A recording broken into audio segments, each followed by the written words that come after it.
ठीक है मेरे प्यारे आका के प्यारे दीवानों, मैं जानता हूं आपकी मोहब्बत अल्हम्दुलिल्लाह सादात इकराम से, अहले बैत के इत्तिहाद से, लेकिन मैं माजरत के साथ कहता हूं कि लोग सैयद साहब के साथ ऐसे पेश आते हैं, कहीं किसी का नाखून लगता है, कहीं आंख में उंगली लगती है, कहीं कुर्ता फट जाता है, और फिर वो कमरे में आने के बाद बताते भाई ये मोहब्बत है लोगों की, देखिए आंख में नाखून मार दिया, अमामा गिर गया, कुर्ता फट गया, ये काहे की मोहब्बत है?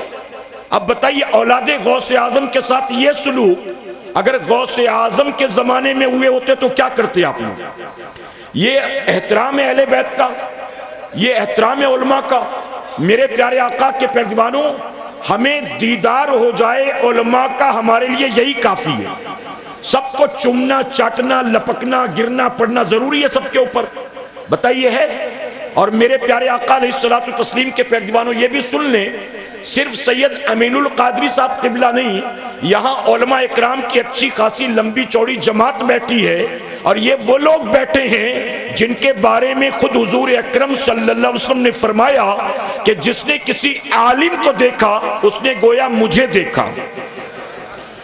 एक रात में, एक महफिल में एक साथ कई उलमा के चेहरों की जियारत का मौका मिला है, ये कोई कम सआदत है?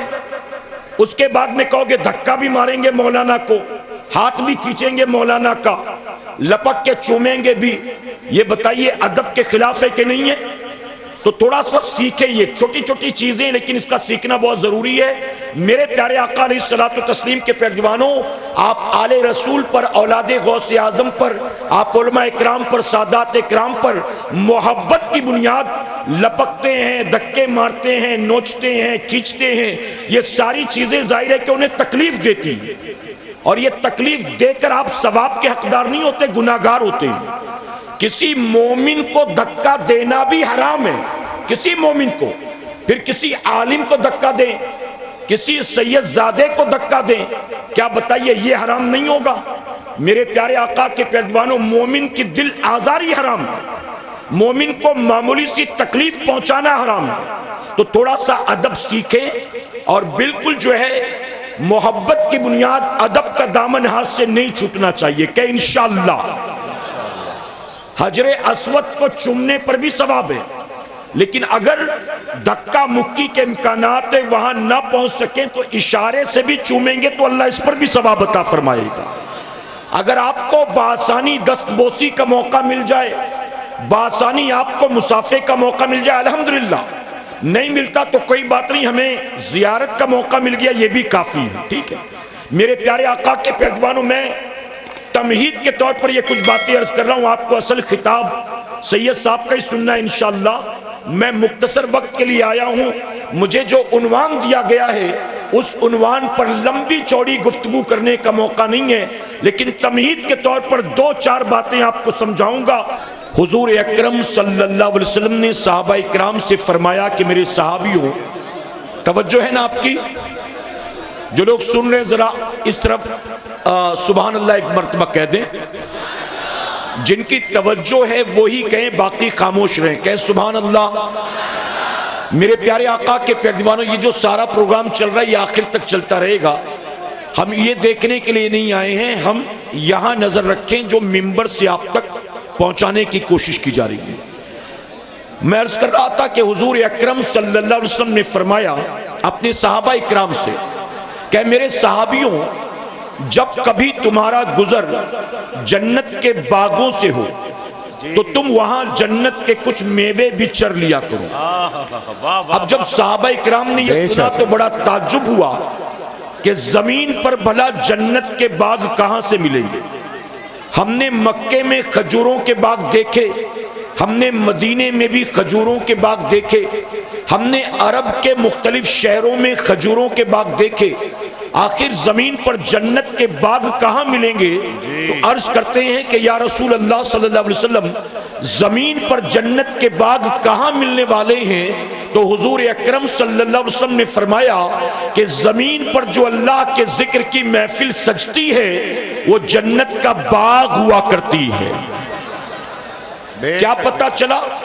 जमीन पर जहां जिक्र की महफिल सज जाए जमीन का वो हिस्सा जन्नत का बाग बन जाया करता है। जी बेशक बेशक तो बेशक, इससे बहुत ये खूब। बात मालूम हो गई कि इस वक्त हम और आप कहीं और नहीं बैठे हैं।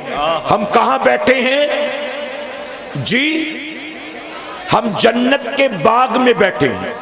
मेरे प्यारे आका के प्यारेवानों, इसे जन्नत का बाग हमने नहीं कहा, बल्कि जिसके सदक़े में रब ने जन्नत को पैदा फरमाया है, उस नबी ने जिक्र की महफिल को कहा यह जन्नत का बाग है।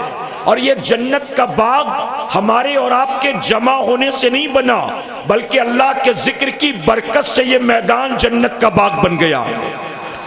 पता चला जहां रब के जिक्र की महफिल सजे, चाहे वो चौक हो, चाहे चौराहा हो, चाहे वो खेत हो, चाहे वो मैदान हो, जहां जिक्र की महफिल जमती है, अल्लाह उस जमीन को जन्नत का बाग बना देता है। तो मालूम हुआ हम कहां बैठे हुए हैं? जन्नत के बाग में। मेरे प्यारे आका के प्यारेवानों, बहुत से लोग हर चीज में लॉजिक ढूंढते हैं, और खास तौर पर पढ़ा लिखा नौजवानों का तबका, वो कहता है ये जन्नत का बाग है तो इसका लॉजिक क्या है? अगर जन्नत का बाग है तो जन्नत जैसा कुछ नजर क्यों नहीं आता? न दाएं जन्नत जैसा कुछ है, न बाएं जन्नत जैसा कुछ है, न आगे जन्नत जैसा कुछ, न ऊपर नीचे जन्नत जैसा कुछ। आखिर जन्नत का बाग है तो जन्नत जैसा नजर कुछ क्यों नहीं आता?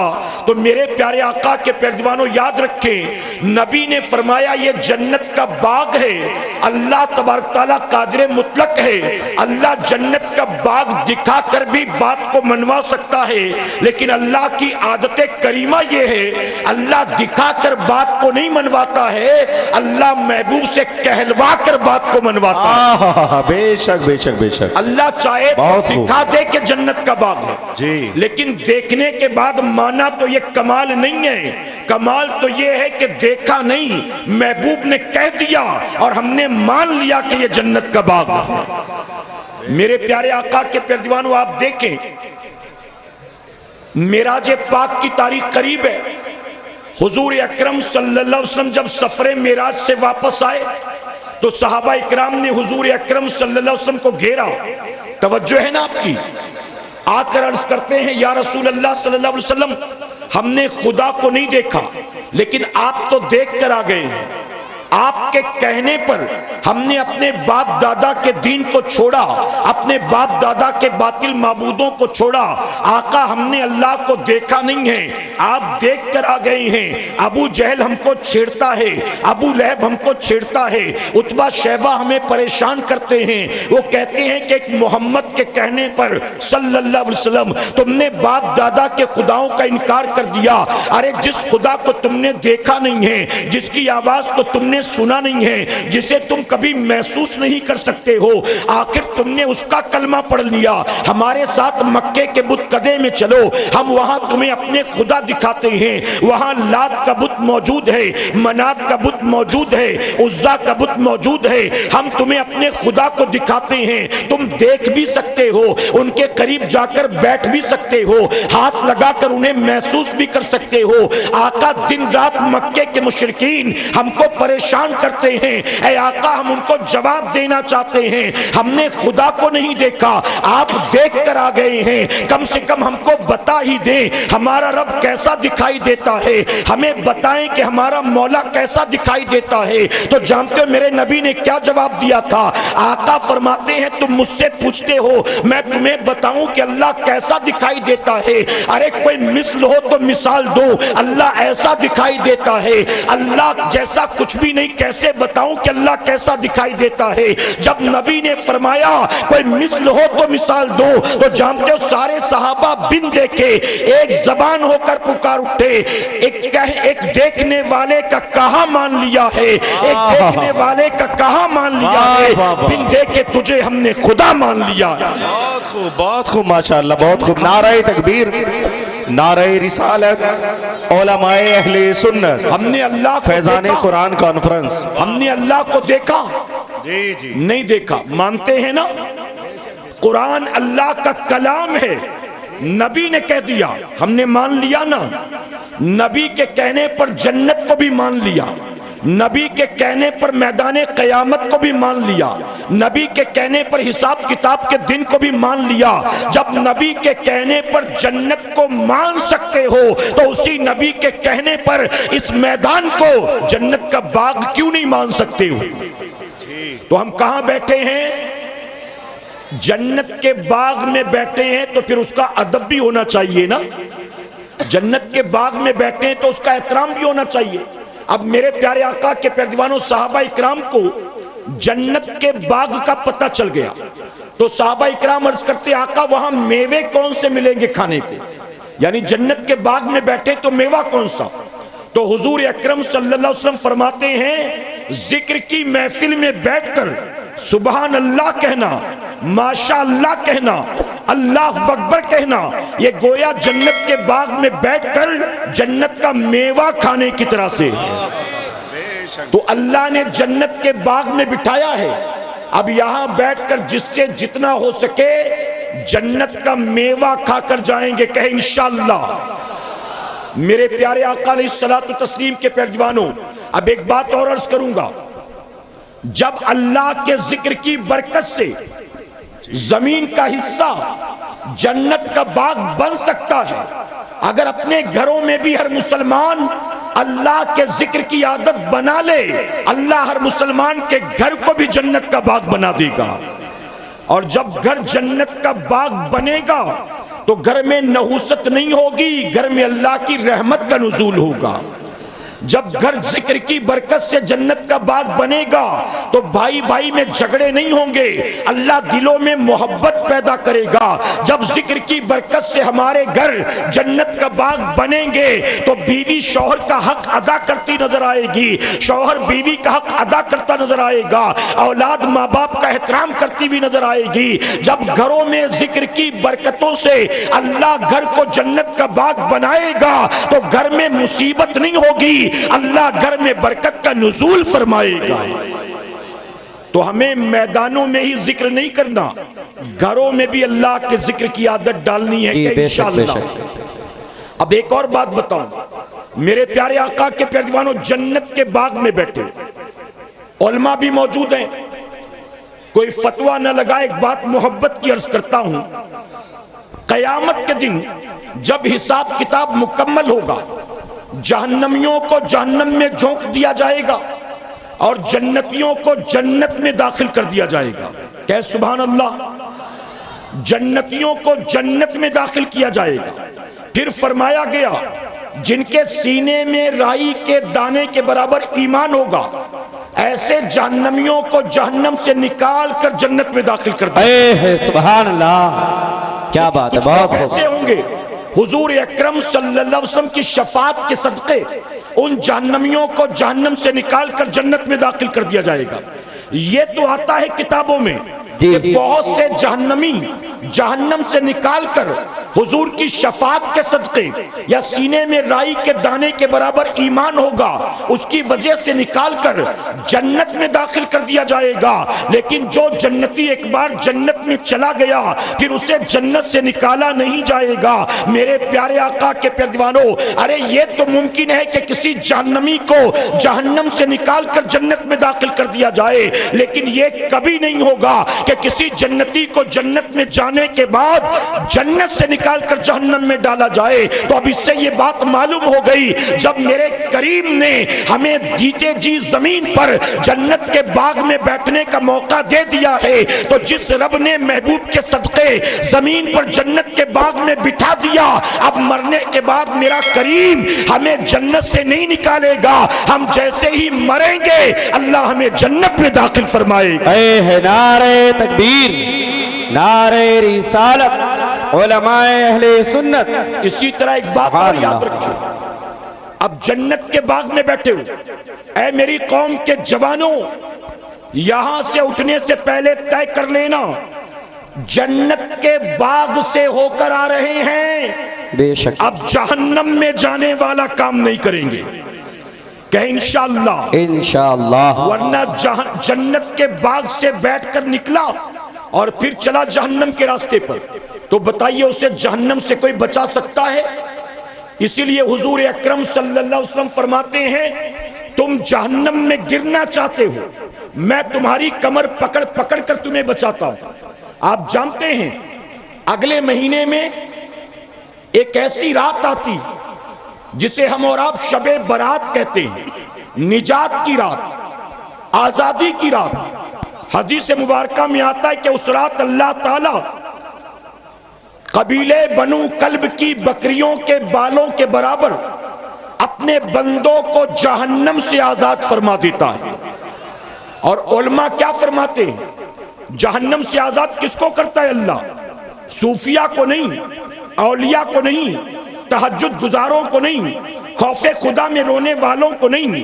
अरे वो जो अल्लाह के नेक बंदे हैं उनको जहन्नम से आजाद नहीं किया जाता है, वो तो ऑलरेडी जन्नती होते हैं। फरमाया गया कि वो लोग जिन पर गुनाहों की वजह से जहन्नम वाजिब हो गई हो, अल्लाह ऐसे जहन्नमियों को इस रात जहन्नम से आजाद कर देता है। सुभान अल्लाह, सुभान अल्लाह। हमारी और आपकी बात हो रही है, औलिया सूफिया की बात नहीं हो रही, हमारी बात हो रही है।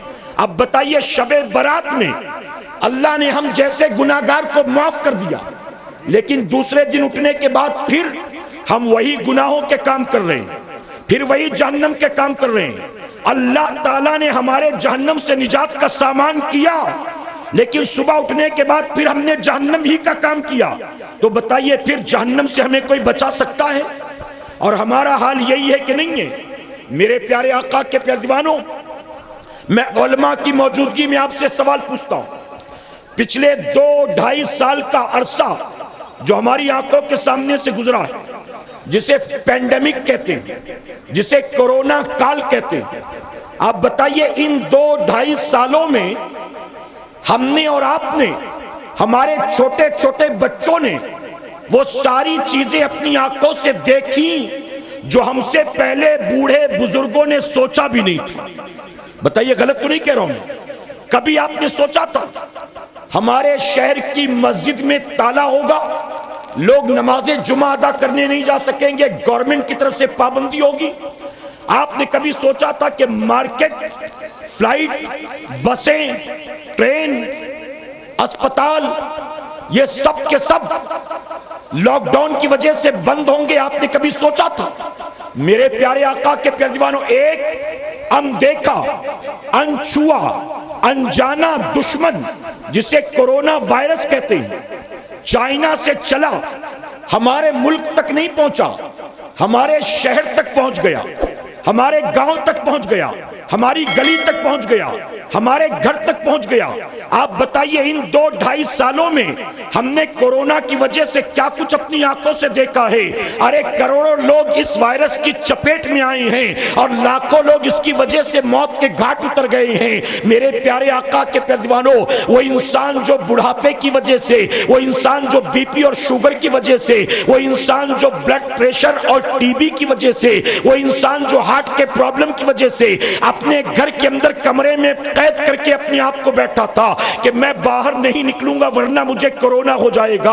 आप बताइए, ऐसे लोग जिन्होंने अपने आप को कोरोना के डर से कमरों में कैद कर लिया था, कमरे में बैठे बैठे उनको कोरोना हो गया कि नहीं हो गया? जी बताइए, है कि नहीं? यहां जितने लोग बैठे, मैं आपसे सवाल पूछता हूं, हम में से हर किसी का कोई ना कोई दुनिया से रुखसत हुआ होगा। आपके खानदान के अफराद, आपके अपने फैमिली मेंबर, हो सकता है कि आपका दोस्त, आपका पड़ोसी, आपका रिश्तेदार। बताइए, यहां कोई एक है जो कहे मेरे जान पहचान में, मेरे गांव में, मेरे खानदान में कोरोना की वजह से किसी का इंतकाल नहीं हुआ? मेरे प्यारे आका के प्यारे दीवानों, करोड़ों लोग इस वायरस की जद में आए हैं और लाखों लोग मौत के घाट उतर गए हैं। और हालात हमने अपनी आंखों से देखा था। कोरोना वायरस के दौर में हमारे शहर की मस्जिद ही पर ताला नहीं था, बल्कि तवाफे काबा से भी रोक दिया गया था। हजरे अस्वद के बोसा लेने पर पाबंदी लगा दी गई थी, हज उम्रे पर पाबंदी लगा दी गई थी, मस्जिद हराम में दाखिले से मना कर दिया गया था। हुजूर की मस्जिद नबवी शरीफ आप देखें, जहां 24 घंटे गुलामों का तांता लगा रहता है, वहां भी पाबंदी लगा दी गई थी, कोई आ जा नहीं सकता था। ये सारे मनाजिर हमने अपनी आंखों से देखे हैं। मेरे प्यारे आका के प्यारों, हमारे व्हाट्सएप पर एक दिन में कितने लोगों के मौत की खबर आती थी, आप जरा बताइए। कितने लोगों की बीमारी की खबर आती थी, आप जरा बताइए। एक बाप अगर कोरोना की वजह से मरा है, उसके 4 जवान बेटे थे जी, 4 जवान बेटे मिलकर भी अपने बाप के जनाजे को कांधा नहीं दे सके। बिल्कुल हक है। मैं बॉम्बे जैसे शहर में रहता हूं, मैं वहां की बात करता हूं। अस्पताल में किसी मरीज की मौत हुई कोरोना की वजह से, अस्पताल वाले पैकेट में पैक करके उसकी मैयत को कब्रिस्तान लाते थे।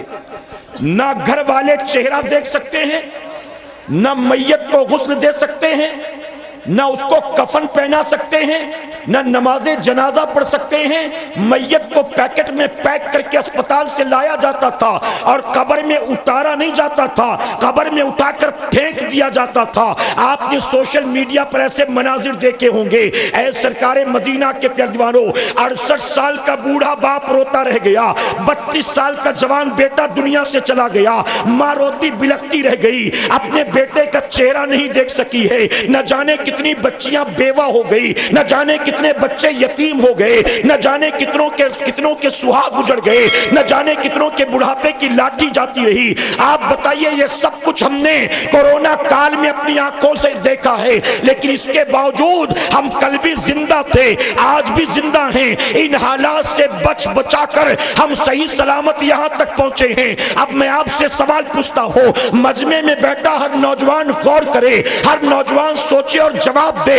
अगर कोरोना वायरस के दौर से निकलकर हम यहां तक पहुंचे हैं, हम कल भी जिंदा थे, सेहतमंद थे, आज भी जिंदा और सेहतमंद हैं, आखिर किसकी वजह से हैं? हम क्या लॉकडाउन की वजह से जिंदा हैं? हम क्या मास्क की वजह से जिंदा हैं? हम क्या सोशल डिस्टेंसिंग की वजह से जिंदा हैं? हम क्या वैक्सीन की वजह से जिंदा हैं? हम क्या डोलो गोली की वजह से जिंदा हैं? हम क्या WHO की वजह से जिंदा हैं? हम क्या गवर्नमेंट की पॉलिसीज की वजह से जिंदा हैं? हम आखिर कल भी जिंदा थे और आज भी जिंदा हैं, तो आखिर ये जिंदगी हमें दी किसने है? ऐ मुसलमानों, मानना पड़ेगा, जिंदगी और मौत पर मेरे रब के सिवा दूसरा कोई कुदरत नहीं रखता। अगर कल भी जिंदा थे और कोरोना काल से बचाकर सही सलामत यहाँ पहुंचे हैं, तो किसी और की वजह से नहीं है, बल्कि अल्लाह ने हमारी हिफाजत की है, अल्लाह ने हमको जिंदगी दी है। अब बताइए, जिस रब ने 2-2.5 साल के अरसे में इस बीमारी से हमारी और आपकी हिफाजत की, इस वायरस से जिसने हमारी हिफाजत की, आज भी क्या वक्त नहीं आया है अपने उस रब की बारगाह में रुजू कर लें, अपने उस रब से सुलह कर लें, अपने रब की बारगाह में तौबा कर लें। मेरे प्यारे आका के प्यारे दीवानों, जब तक लॉकडाउन की वजह से मस्जिद पर ताला था, नौजवान कहता था, हजरत पता नहीं मस्जिद कब खुलेगी। अब तो बसें भी शुरू हो गई, मस्जिद कब खुलेगी। अब तो बाजार भी खुल गए, मस्जिद कब खुलेगी। अब तो थिएटर भी खुल गए, मस्जिद कब खुलेगी। अब तो होटल भी खुल गए, मस्जिद कब खुलेगी। अब तो फ्लाइटें भी जाने आने लगी, मस्जिद कब खुलेगी। जब तक लॉकडाउन की वजह से मस्जिद बंद थी, मुसलमान नौजवान परेशान था, मस्जिद कब खुलेगी, मस्जिद कब खुलेगी। हमने सोचा शायद मुमकिन है कि तौबा कर ली हो सकता है कि दिल में नमाज की मोहब्बत पैदा हो सकता है मौत को करीब से देखने के बाद सुधर गया हो। लेकिन मेरे प्यारे आका के प्यारे दीवानों, हमने देखा मस्जिद तो खुल गई, लेकिन वो जवान फजर में नजर नहीं आया, जोहर में नजर नहीं आया, असर में नजर नहीं आया। अरे जब तक मस्जिद पर पहरा था लॉकडाउन की वजह से, परेशान था मस्जिद कब खुलेगी। लेकिन जब मस्जिदें खुल गई तो सिवाय जुमा की 2 रकात के लिए हफ्ते में कभी वो मस्जिद का रुख तक नहीं करता, कभी पलट कर अल्लाह के घर की तरफ नहीं आता। मैं आपसे कहना चाहता हूँ, ये सारी चीजें हमने अपनी आंखों से देखी हैं। अगर आज भी तौबा नहीं करेंगे, आज भी होश के नाखून नहीं लेंगे, तो याद रखना, आज बच गए हो, कल भी बचे रहोगे। इसके इसकी कोई गारंटी नहीं है। इसलिए मुसलमानों, आज की इस महफिल पाक से आप तमाम से कहना चाहूंगा, आप कानों के चस्के के लिए तो नहीं आए हो, आप तफरी के लिए तो नहीं आए हो, आप मजमा देखने के लिए तो नहीं आए हो। अगर कुछ वाकई दीन की बातें सीखने के लिए आए हो तो मैं आप तमाम से एक गुजारिश करूंगा, अदब के साथ इस महफिल से पलटकर अपने घर जाने से पहले अल्लाह की बारगाह में तौबा कर लेना और ये तय करके जाना, ऐ अल्लाह, गया था तो दामन गुनाहों से दागदार था, लेकिन जब पलटा हो तो मौला मैं तौबा करके पलटा। अल्लाह, जब मैं गया था मैं नमाजी था, मैं फजर में सोए पड़े रहता था, लेकिन मौला जब पलट कर आया हो, दीनदारों का चेहरा देख कर आया हो, दीनदारों की महफिल से होकर आया हो, जन्नत के बाग से निकल कर आया हो, अल्लाह वादा करता हूं अब दुनिया यहाँ की वाह हो जाए, एक वक्त की नमाज जानबूझकर कज़ा नहीं करूंगा। वादा करते हो इंशाअल्लाह? इंशाअल्लाह, हाथ उठाकर इंशाअल्लाह। मैं आपसे सवाल पूछता हूं, यहां जितने लोग बैठे हैं मुझे आप बताएं, अब आप मुझे जवाब दें, हम जितने बैठे हैं हम हुसैनी लोग हैं कि यजीदी लोग हैं? जी हुसैनी है ना? एक बार फिर सोच लो, हम हुसैनी हैं कि यजीदी? अब बताओ, फज्र में नमाज़े कज़ा करना किसका काम है? हुसैन का। जी फिर हुसैनी क्यों कर रहा है नमाज कज़ा? रोजाना चेहरे से दाढ़ी मुंडा कर नालियों में फेंक, क्या बात है हज़रत, बहुत हुसैन का काम है कि यजीद का? जी अब जवाब नहीं बन रहा है आपसे। नाच गाने सुनना हुसैन का काम है कि यजीद का? यजीद का। ये सब जानते तो हो ना, कोई नई बात तो नहीं है। फिर कैसे गाने सुनते हो? मोबाइल में 2-2, 4-4, 8-8 जीबी गाने कैसे डाउनलोड करके रखे? अल्लाह। नचनियों गवैयों के चैनल्स कैसे आपने सब्सक्राइब कर रखे? टिकटॉक पर दिन रात गंदे गंदे टिकटॉकर्स को क्यों फॉलो करते हो? अगर जानते हो कि यह काम हुसैन का नहीं, अरे मुसलमानों, एक यजीद हजरत अमीर मुआविया रज़ियल्लाहु अन्हु का बेटा होकर, सहाबी रसूल का बेटा होकर खलीफा बनने की ख्वाहिश रखता था, दाढ़ी मुंडाता था, शराब पीता था, जुआ खेलता था, नाच गानों का शौकीन था। एक था, इमाम हुसैन ने उसे बर्दाश्त ना किया, उसके मुकाबले में करबला के मैदान में आ गए और 6 माह के लगते जिगर को भी कटा कर बता दिया, हुसैन सब कुछ लुटाना तो गवारा कर सकता है, नबी की शरीयत के खिलाफ कोई अमल करे, हुसैन उसे देखना गवारा नहीं कर सकता। सुभान, नारे तकबीर, नारे रिसालत, उलमाए अहले सुन्नत, फैजान कुरान व अज़मते अहले बैत कॉन्फ्रेंस। तुमने बड़ा सस्ता सौदा समझा है, तुमने समझा हुसैनी होना बड़ा सस्ता सौदा है। ताजिया कर लो, हुसैनी बन जाओगे, शरबत बना लो, मुहर्रम में हुसैनी बन जाओगे, हुसैन के जिक्र की महफिल सजा लो, किसी मुकर्रिर को बुलाकर 20-25 हजार देकर करबला के वाक़यात सुन लो, हुसैनी बन जाओगे। हमने समझा खाने खिलाने से हुसैनी बनते हैं, 200-400 चंदे देने से हुसैनी बनते हैं, सिर्फ मजमों को जमा करके नारे लगाने से हुसैनी बनते हैं। अरे हुसैनी ऐसे नहीं बनता कोई। हुसैनी कौन होता है? आओ तुम्हें करबला के मैदान में ले चक्कर दिखाता हूँ। ऐ सरकारे मदीना के प्यारजवानों, 10 मुहर्रम की रात आती है, इमाम अली मकाम अपने खेमे में जाते हैं। 7 तारीख से पानी बंद था, 7 तारीख गुजरती है, 8 तारीख गुजरती है, 9 का दिन गुजर जाता है, मगरिब के बाद 10 मुहर्रम की रात आती है। इमाम हुसैन अपने साथियों के खेमे में जाते हैं। वो 72 साथी जो इमाम के साथ करबला के मैदान में आए थे, इमाम पाक उनके खेमे में जाते हैं और जाकर कहते हैं, मेरे साथियों, यजीद का झगड़ा मेरे साथ है, यजीद की दुश्मनी मेरे साथ है, यजीद का तुमसे कोई मामला नहीं है। अब मैं तुम सबको इजाजत देता हूँ, 3 दिन से तुमने मेरी खातिर भूख और प्यास बर्दाश्त की, तुम मेरे साथ मदीने से चले, तुम मेरे साथ मक्के से चले, तुम मेरे साथ करबला में पहुंचे, तुमने मेरी खातिर बड़ी कुर्बानी दी है। अब मैं चाहता हूं कि तुम सब वापस चले जाओ। अगर तुम चले जाओगे तो तुम्हारी जान बच जाएगी। उसकी वजह कि मैं जानता हूं कल जब सुबह का सूरज निकलेगा, यजीदी तीर तलवार चलाएंगे, यजीदी मेरे मुकाबले में आएंगे, अगर तुम मेरे साथ रहोगे तो तुम्हें भी अपनी जानों से हाथ धोना पड़ेगा। इसलिए मैं कहता हूं तुम सारे चले जाओ। आपके तमाम साथी खामोश खड़े थे। इमाम हुसैन कहते हैं तुमने मेरी खातिर जो कुछ किया, कल कयामत के दिन नाना की बारगाह में गवाही दूंगा। तुम मेरी खातिर भूखे प्यासे हो, कल कयामत के दिन नाना से आबे कौसर पिलवाऊंगा, नाना की शफात तुम्हारे हक में दिलवाऊंगा। लेकिन अभी चाहता हूं चले जाओ। अगर तुम चले जाओगे तुम्हारी जिंदगियां महफूज रहेंगी, अगर चले जाओगे तुम्हारे बीवी बच्चे महफूज रहेंगे, अगर चले जाओगे तुम्हारी बीवी बेवा होने से बच जाएगी, तुम्हारे माँ बाप की गोद उजड़ने से बच जाएगी, तुम्हारे बच्चे यतीम होने से बच जाएंगे। इमाम ने कहा मैं तुम सबसे राजी हूं, लेकिन चाहता हूं चले जाओ ताकि तुम्हारी जान बच जाए। यजीद का मुकाबला मैं कर लूंगा। आपके साथ ही सन्नाटा छाया हुआ था। आखिरकार इमाम हुसैन ने कहा, खेमे में एक छोटा सा चिराग जल रहा था। इमाम ने कहा मैं जानता हूं इस चिराग की रोशनी की वजह से मेरा चेहरा तुम्हारी निगाहों के सामने है, और इसलिए मुरव्वत और मोहब्बत की वजह से तुम मेरा साथ नहीं छोड़ पाते हो। इमाम ने कहा मैं इस चिराग की रोशनी को धीमा कर देता हूं, अंधेरे का फायदा उठाकर चले जाओ। इमाम हुसैन ने खेमे में जलते हुए चिराग की रोशनी को धीमा किया। कुछ देर तक खेमे के अंदर सन्नाटा छाया था, अंधेरा भी था, खेमे में सन्नाटा भी छाया था। कुछ देर के बाद मेरे इमाम ने फिर से चिराग की लो को ऊंचा किया।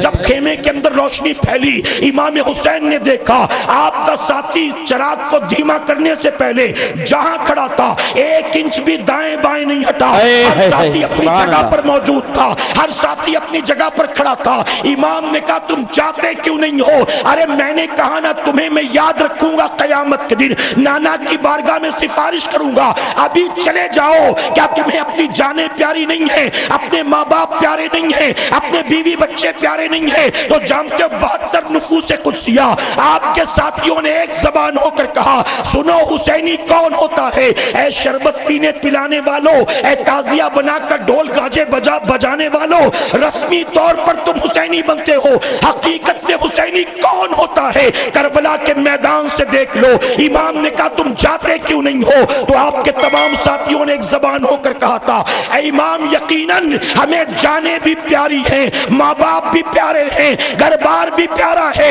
बीवी बच्चे भी प्यारे हैं, लेकिन ऐ आका गवाह हो जाए हमें इन सारी चीजों से ज्यादा अपने नबी का नवासा प्यारा प्यारी है। आपके साथियों ने कहा इमाम हम आपके साथ मदीने से निकले थे, आपको करबला पहुंचाने नहीं आए थे, हम करबला में आपके कदमों पर जान लुटाने आए थे। इमाम के साथियों ने कहा ऐ इमाम पाक आप गवाह हो जाएं, कल सुबह का सूरज निकलेगा, यजीदी तीर तलवार चलाएंगे, यजीदी आपके मुकाबले में आएंगे, लेकिन इमाम हम भी वादा करते हैं, तवज्जो के साथ सुनिए। आपके 72 साथियों ने एक जबान होकर कहा था ऐ इमाम हम वादा करते हैं कल जब यजीदी आप पर तीर तलवार फेंकेंगे, हमारे जिस्मों में जब तक आखिरी सांस बाकी रहेगी हम आपके मुकाबले में उन्हें आने नहीं देंगे। एक एक करके पहले खुद कटेंगे, उसके बाद उनको आपके मुकाबले में आने देंगे। और तारीख शाहिद है मुसलमानों, सदियों के बाद भी इमाम हुसैन के सारे साथियों ने अपना सर कटाया है, उसके बाद यजीदी मुकाबले में आए इमाम हुसैन के। आप जरा सोचो, हमने समझा कुछ खा खिला लो यही काफी है। अहले बैत से मोहब्बत का दावा करने वालों, मेरे प्यारे आका के प्यारे दीवानों, में आपसे सवाल पूछता हूं, इजाजत है आपकी? हम हुजूर अकरम सल्लल्लाहु अलैहि वसल्लम का मीलाद मनाते हैं, कहे अल्हम्दुलिल्लाह। हम अपने नबी की मीलाद मनाते हैं, क्यों मनाते हैं? जवाब होगा इसलिए मनाते हैं क्योंकि हुजूर की आमद से हम खुश हैं। बताइए ना, हुजूर की आमद को सेलिब्रेट कर रहे हैं, हुजूर की आमद से हम खुश हैं, इसलिए हम हुजूर की मिलाद मनाते हैं। अब सुनो जो मैं कहना चाहता हूं, ऐ सुन्नियों,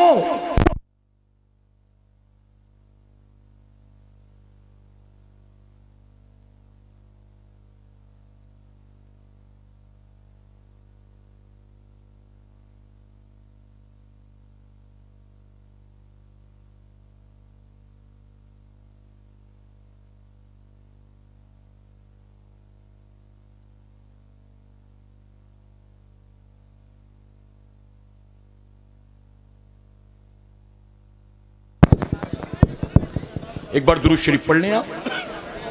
अल्लाहुम्मा सल्ली अला सय्यिदिना व शफीना व हबीबिना मौलाना मुहम्मद सल्लल्लाहु तआला अलैहि वसल्लम सल्लल्लाहु अलैहि वसल्लम नहनु इबादु। मेरी बात समझ में आ रही ना आपके? तो मेरे प्यारे आका के पैदवानों, वो करबला के मैदान में जो 72 हुसैनी थे, उन्होंने खाक खिलाकर हुसैन के नाम पर जान नहीं दी, बेशक सब कुछ लुटाकर अपने इमाम के नाम पर जान दी। हक बात है, बेशक और सुभान अल्लाह। यहाँ इमाम हुसैन के नाम का लंगर खाकर भी हमसे अल्लाह का सजदा नहीं होता। नबी की आमद की खुशियां मनाने वालों, मिलादे पाक पर लाखों रुपए खर्च करने वालों, मैं आपसे पूछता हूं, अरे नबी की मिलाद आप मनाते हो क्यों?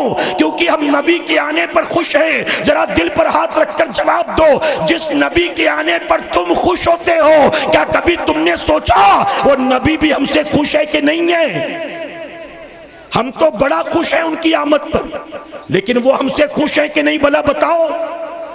कल कयामत में तेरा मेरा क्या बनेगा, ये हमारी खुशी पर डिपेंड नहीं करता, वो नबी की खुशी पर डिपेंड करता है। नबी खुश हैं तो दुनिया भी संवर जाएगी और आखिरत भी संवर जाएगी। नबी खुश नहीं है। नारे तकबीर, नारे रिसालत। देखिए बैठ जाए, बिल्कुल सभी लोग बैठ जाएं, बैठ जाए, पीछे सिर्फ स्टेज